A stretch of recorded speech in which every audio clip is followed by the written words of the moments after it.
Hi guys, it's Jess from Honest Fiction and welcome back to my channel. In today's video, I'm going to be doing the Romance Journey Book Tag.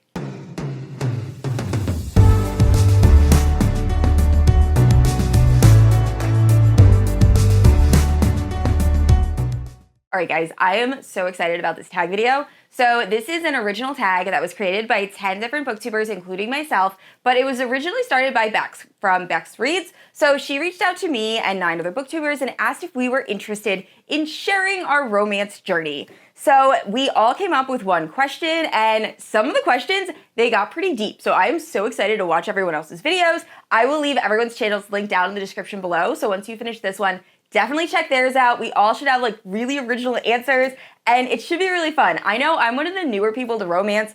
I didn't start reading romance until 2 years ago, and there are some like veteran romance readers that are involved with this. So it should be a good time. Now, if you're unfamiliar with my channel, I post new videos every Thursday and Sunday. If you haven't yet, please like and subscribe. You can also hit the notification bell to be notified whenever I post new bookish content. You can also check out my Instagram and Goodreads, both linked down below. With all that out of the way, let's get into these tag questions. All right, guys, so I have my computer here with all the questions. The first one is about how old were you when you started reading romance? And do you remember the first romance that you read? So I used to primarily read like thrillers and historical fiction. And then the lockdown happened, and I had happened to just download the ACOTAR audiobook right while that was going on. And then I ended up binging all of Sarah J. Maas's works during the lockdown. Then I read From Blood and Ash, and I just started trying to read as much fantasy romance as possible. I was obsessed. And through fantasy romance is kind of how I stumbled into contemporary romance. So I'm not exactly sure how old I was. I guess I was like 28, 29. But I remember the first series that's contemporary romance that I loved was the Fallen Men series by Gianna Darling. So that is a motorcycle club series, and it's the first series that I can remember like completely binging that was romance. I think it was Jess from Peaceless Books and then Tori from Novel Life. I don't remember if there was anyone else involved, but they were doing a Fallen Men series read-along, and I had never even heard of a read-along before. I didn't know what it was, but I figured I would like pick up the first book, and I was hooked. I flew through that series so quickly. I loved it. I think I read the entire series in like a week, and that's really what led me into looking up more romance. And then I think from there I started reading like Pam Godwin. I think Credence was a very early book I read, and Birthday Girl, and I was like, wow, I didn't know these books existed, and I love them. So yeah, those were the first like fantasy romance and romance books that I read. And the next question is, did you deliberately seek out romance, or did you stumble upon it, and how? So I kind of answered this in the last question. It all started with ACOTAR. So I'm reading ACOTAR during the lockdown, become completely obsessed, and then I'm trying to find more recommendations. So I end up going to YouTube, and I found all of these amazing fantasy booktubers. So Elliot Brooks, Daniel Green, Murphy Napier, all of them, and I was reading the books they were recommending. Unfortunately, while I did love a lot of the books, they didn't feature romance, and that's what I loved about ACOTAR was this magical world that also had this like budding romance in it. So then I started looking up romance booktubers, and the first one I found I think was Riley Marie, and she was recommending some fantasy romance. So I read some of those books, and then Jess from Peaceless Books was another person that I found, and I was reading some of the books she was recommending. And then I started reading other books besides fantasy romance that these booktubers were recommending, and that's really what like led me down the path of romance. And I am so happy that happened because romance is now one of my favorite genres. But yeah, that is pretty much the path that led to romance. And the next question is, did you start with traditionally published or indie published books, and has that changed? So I primarily read indie published books, and I think that's because when I started reading romance, I was getting recommendations by people that primarily read indie published books. So I have picked up a traditionally published romance here and there. I know I gave Christina Lauren a pretty good try. Colleen Hoover I read, but the majority of traditionally published romance I end up rating kind of low compared to indie. So yeah, I'll probably stick to indie in the future.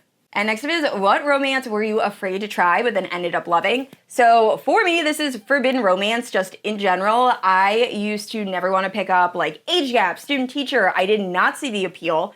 And then I read Dark Notes by Pam Godwin and Sweet Dandelion by Michaela Smeltzer, and my thoughts have now completely changed. I'm obsessed with forbidden romance. I just think it brings so much angst and tension, and I absolutely love it. So yeah, that was definitely surprising because I thought I was gonna hate Student Teacher and any sort of like age gap, and now I fully embrace it. They are my favorite.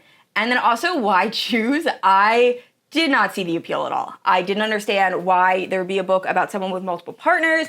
That just kind of is the opposite of like an epic soulmate love story in my eyes. And now Why Choose Romance is one of my favorites. The Bonds That Tie series, absolutely love that. That's Why I Choose. And then the St. View Prison series is phenomenal. Also Why I Choose. So yeah, those are like two, I guess Why I Choose might not be a trope, but those are two types of romance that I thought I was gonna hate and now absolutely love. Next up is there a romance book you read early on in your journey that you would rate differently today? That is a really good question. I'm not sure. I do want to go back and try to read the Laura Thalassa series. It starts with Pestilence. I think it's like The Horsemen of the Apocalypse. But I remember DNFing that first book and just hating it, but I wasn't reading romance with like a lot of spice at that time. So I feel like now I might enjoy it a little bit more. I kind of want to read Flames of Chaos again just to see if it's as bad as I remember, because I remember hating on that book so much, and that is not something I typically do. Like, it takes a lot for me just to like go off and vent about how much I dislike a book, and that was one of those books that like I was angry while I was reading it. So I kind of want to give that another try because that was like very early into me reading fantasy romance. And then I think the Well Met series, because I really enjoyed that. That is traditionally published, but looking back, I don't know if I enjoyed it just because, I don't know. I'm not really sure why I love that series so much at the time. So I do want to go back and reread that at some point. But yeah, that was a really great question. Has your taste in romance evolved over the years? It's gotten darker. If anything, 2 years ago when I first started reading romance, I would never think I would pick up Hunting Adeline or Haunting Adeline, anything by H.D. Carlton, really. And just like some of the darker romances, mafia romances. So I think that has changed. Also, my like hard limits have changed a little bit. I'm more okay with reading about certain scenarios as long as I know one of my friends have already read it and have said that whatever scenario it was handled very well by the author. So I'm more open to reading things I would normally pass on. And yeah, I think that's really it in terms of has it evolved. I also think the quantity of romance, obviously, I read a lot more than I used to. But yeah, I think it's just gotten a lot darker, and I'm a little bit more open-minded. And the next question is, what is the most powerful romance that you have read that left a lasting impact? So this is really tough. I thought about this for a while. I think No Tomorrow by Carrie Ann Cole, definitely just because that hit so many emotions. Like, I think about that book all of the time, just because of what these two characters have to go through. And you're following them for so long, for 14 years, I just still feel very invested in their relationship. Before I Let Go was Second Chance Romance, definitely check trigger warnings, but that's another book that just, wow, the emotions.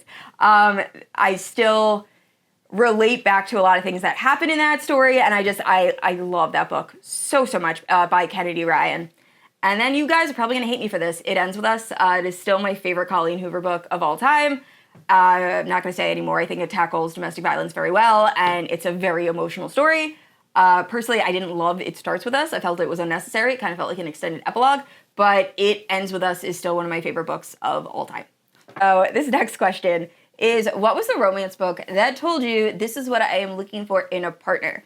So, like I stated in a previous question, I typically read dark romance and forbidden romance, so most of those love interests are a little bit unhinged, whether they be like psychopaths or serial killers or just super controlling and very alpha, and I would never want a partner in real life to be like that.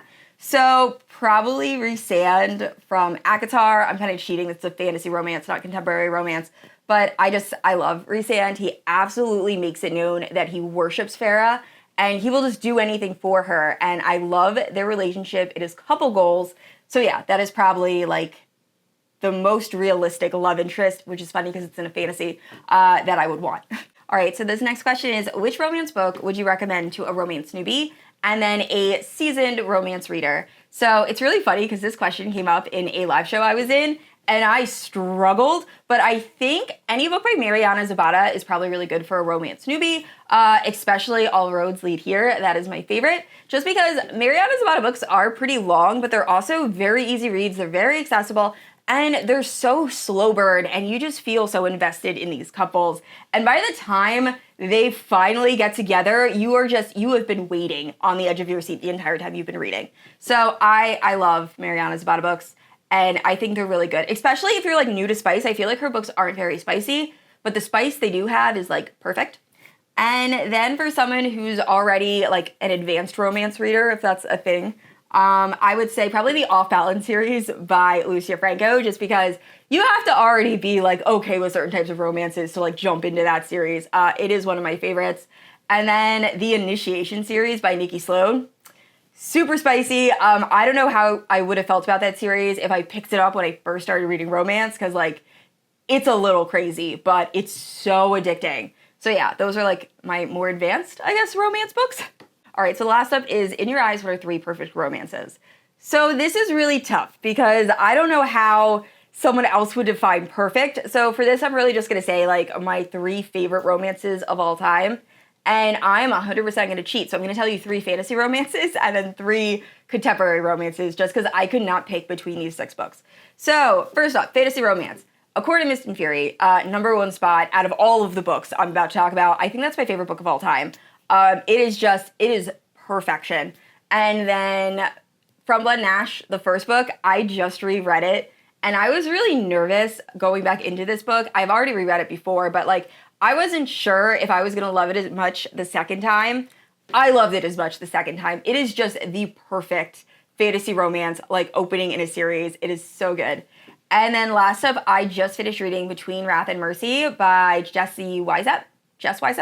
And I loved it. It has like a more mature hero. She's in her 30s, and it was so good. Absolutely loved it.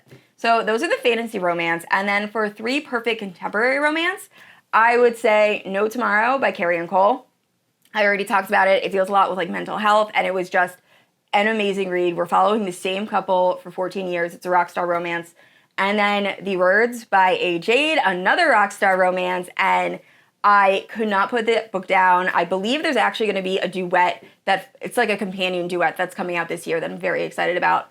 And then last up is It Ends With Us, still one of my favorite books of all time. That book is absolutely amazing, and I cried so many times while I was reading it, and I think it does a really good job of discussing abuse in a relationship. So definitely check trigger warnings before reading that. I believe there's a movie that's about to come out. I hate the casting, but I'd probably still watch it. So those are my 3 favorite fantasy romances and contemporary romances. All right, guys, thank you so much for watching my romance journey, and definitely check out everyone else's videos that are linked down below. I am going to tag Christy from Christy Reads a Lot, Carrie from Booked for Romance, and then April from Happily Ever April to do this tag. And if you want to do this tag, just consider yourself tagged. I absolutely love these questions, and this was really fun. So thank you again, Becky, for putting all of this together. And I said this already, I post new videos every Thursday and Sunday, and if you haven't yet, please like and subscribe. I will see you all next week. Bye!